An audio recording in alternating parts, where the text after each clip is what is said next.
when all of a sudden the bullseye is painted squarely on your back. Yeah, that's so true. And you think that Vipers are going to be the target for so many teams right now, including a team like Maroons, who have never won here. And just listen to what their coach said. They are fired up by the fact that they've never won here, and that's the biggest motivation that they have. And I'm sure that for Maroons, going back home with a W over Vipers in Chitende, something that is not really out of possibility, especially when you consider that there have been teams that have done it before this season. A team like Bull did it. You would say that a team like Bright Stars almost did it. So I'm sure that Maroons come into this game really upbeat, and I'm hoping that they can actually spring a surprise. Well, a return to familiar hunting grounds should bring some solace of confidence with a packed arena tonight. It is all set to be a real live wire that we should be involved in here. There'll be questions, of course, asked, but the first questions will be about the starting lineup, where Coach Richard Waswa makes 4 changes to his starting lineup. Katongole makes way here for Siraje Sentamu. Milton Karisa gives way to Brighton Okani. Issa Mubiru is replaced by Richard Matovu as Paul Patrick Mboa steps off the pitch for the start of Abdul Karim Watambala. Very interesting changes that have been made by Coach Richard Waswa. But I guess when you have the avalanche of talent that he has at his disposal at Viper Sports Club, then you can chip and change, and you can look at the team and the players that he's brought in, and these are all quality players, the kind that you feel that he doesn't even have to flinch or even worry on whether they can get the job done. This is real quality, with Moses Waisha coming back in the Sentamu as well in the team. Watambala, no doubt, has got the experience, and Ukani as well. These are players that pose a very big threat, and for any coach, I'm sure, even when you make the changes, you can only sit back and relax, wait and watch. Well, there'll be big questions asked about just how much firepower this team does have. They do have the potential, but the statistics have not backed them up. Not showing up anywhere among the top 8 scorers here, as the top scorers are evening out towards the 15-goal mark. The highest scorer in Vipers is not yet even halfway there. Yeah, that's the biggest disappointment, I'm sure, that many of the people in the coaching hierarchy at Vipers will be thinking about in regarding how low they have fallen in terms of goal scorers. Well, Mohamed Semfuma does not make many changes against the team that ran riot against Busoga. It's only the absence of Rukundo, who we commiserate with having lost a family member, that rules him out for this particular match. But in his place, returning from suspension, is Innocent Viyika in the only change made to the starting lineup. Yeah, very interesting that the thing is that Mohamed Semfuma is one of those coaches that maintains the winning teams, but also he's one of those that has maintained his team by and large, unless there are injuries, and they have actually not let him down. Okau, a former player with Vipers, started his career out here at the St. Mary's Secondary School in Titende, is back here, and you think that it's going to be a string of emotions for him. And Orombi and Dihabo in that midfield are going to have their work cut out, no doubt about that. But we look at Isaac Kajubi filling in at that number 10 role. You think that he's going to be key in supporting and supplying this man, Fred Amaku. Amaku, top scorer here with about 12 goals scored this particular season, and he's on a roll. But even more importantly, should be the man that is his hand and glove, Abraham Kakensatu Sovira, top assist maker with 10 assists to his name. The closest in that comparison only carries 6. Yeah, Abraham Tusubira has really had a good season, and he will be very, very important for Maroons this evening. If he has his A game on, then you think that Maroons are definitely going to be in good stead. 7 p.m. and we are underway. The only game in the StarTimes Uganda Premier League as of today. Maroons. It's in a really inviting position, and I think that Vipers are planning to get that ball over the wall. Waiswa gets it up, just cannot bring it down in time. It's a goal kick. Yeah, like I told you, the idea was to get that ball over the wall, but you see, it's one thing getting it over the ball, but also giving it the right weight so that it dips in time. And that's exactly where Waiswa didn't get his calculation right. But Maroons have got to make sure that they avoid giving away free kicks in that area, because Vipers has got quite a number of players that can cause damage. But I like the attitude with which Maroons have started. It's quite contrasting from the attitude they had last time round when they were here, when they were whitewashed 5-0. Now you can see that they're a really serious team.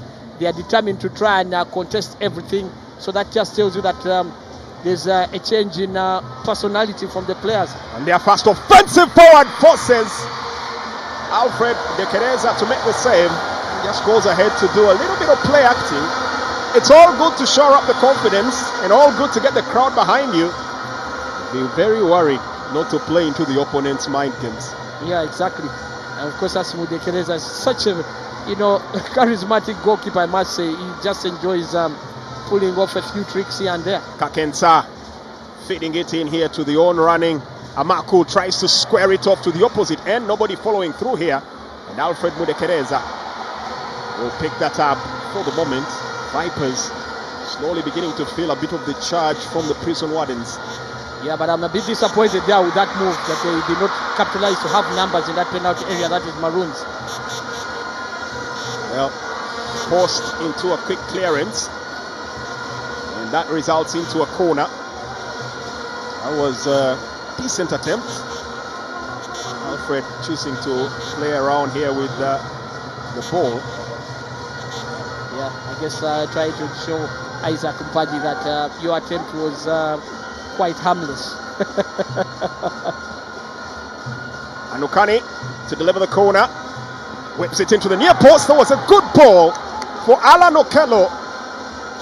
And I don't think that the Maroons players are least bit amused by that call by the referee. Well, they'll have to keep their emotions in check for now, and their displeasure will be kept for the dressing room. Yet, and it's still 0-0 on both ends of the scoreline. A big plus it could be for Maroons Football Club. The halftime without scoring, they ended up losing the game at home. That was against KCC. And somehow Maroons have the similar colors like KCC are wearing. Well, I'm just saying. Kabona getting it here to Stagenda, trying to pick the ball up front, and another foul by Vipers Sports Club, and another free kick. It will be once again here for, well, it's actually a corner that's actually conceded by Vipers to Maroons. Well, the interesting thing is that at the end of the first half, Maroons had 3 shots on target and none by Vipers. That is a very telling situation. Through pass, good header from Jacob Okau. Once again, it seems to be a real miscommunication in this defense again. Sometimes they really look like they are at 6s and 7s, and communication breaks down consistently. Well, I'm sure that for Jacob Okau, what an opportunity that has been for him, and how much he would have loved to get on the end of that ball on target. Because having been a former Vipers player, I'm sure having one over them would definitely feel so good. Well, into the box area, looking to answer back in affirmation. Well, it looks like it's time to throw on the big guns, and they are led here by the captain, the skipper, Milton Karisa, taking the place of Moses Waiswa. There will be no luck today for Abdul Karim Watambala, despite him being the workaholic. So the chief, Paul Patrick Mboa, will be deployed to attempt and put in a bigger shift here and hold up that midfield. And of course, there'll be one more substitution as the front needs freshening up. And Mohamed Ekbad Salem will also be deployed. Question is, who will be the final player that makes the exit? It looks like, let's get that confirmation there. It will be Bright Anukani that has to make way.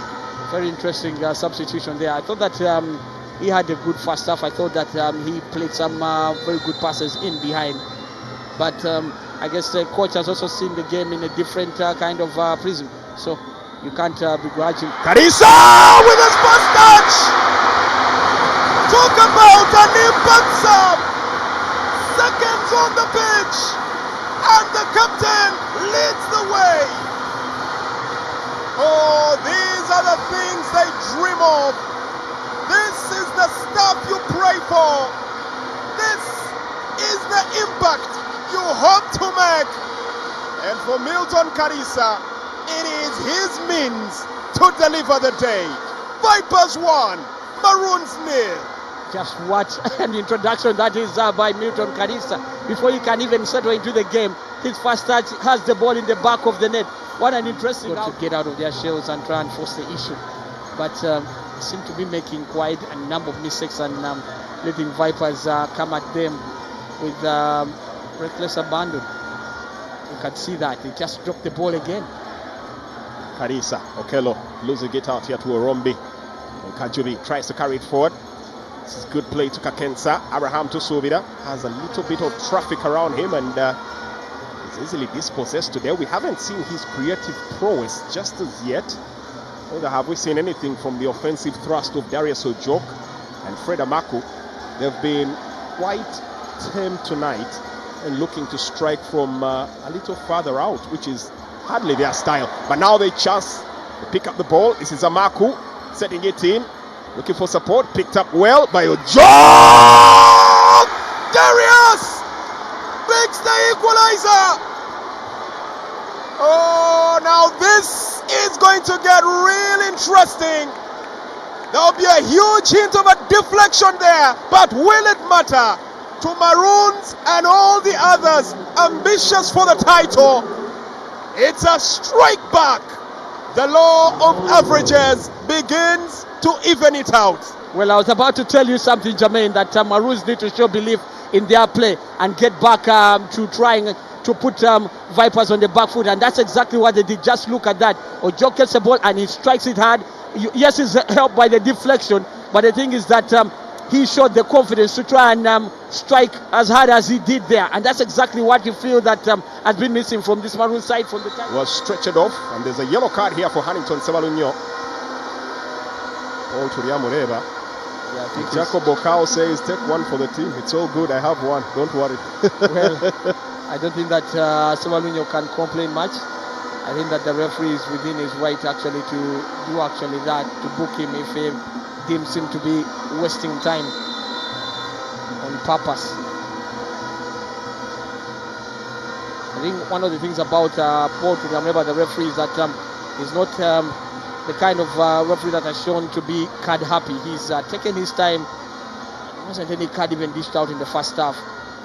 So he's trying to let the game flow. Doesn't seem fazed at all by the occasion. It's just another game and a chance here! Oh my word! Santa Maria, how did he miss that? From that distance, from that place, a player like Fred Amaku. This is beyond belief. This is unthinkable. That should have sent Vipers reeling. Well, I just can't understand how Fred Amaku decides to use the top of his boot to score from that kind of position. Just poke the ball just under the goalkeeper and it's in the back of the net and Maroons are 2-1 up. This is the kind of opportunity that Maroons are going to rule. And I'll tell you that in such incidents, you find that the big team like Vipers are going to capitalize and put paid to Maroons' chances of getting anything from this game. We sense the anticipation in the pitch. But anticipation, it will be no more as Maroons Football Club walk into the St. Mary's Stadium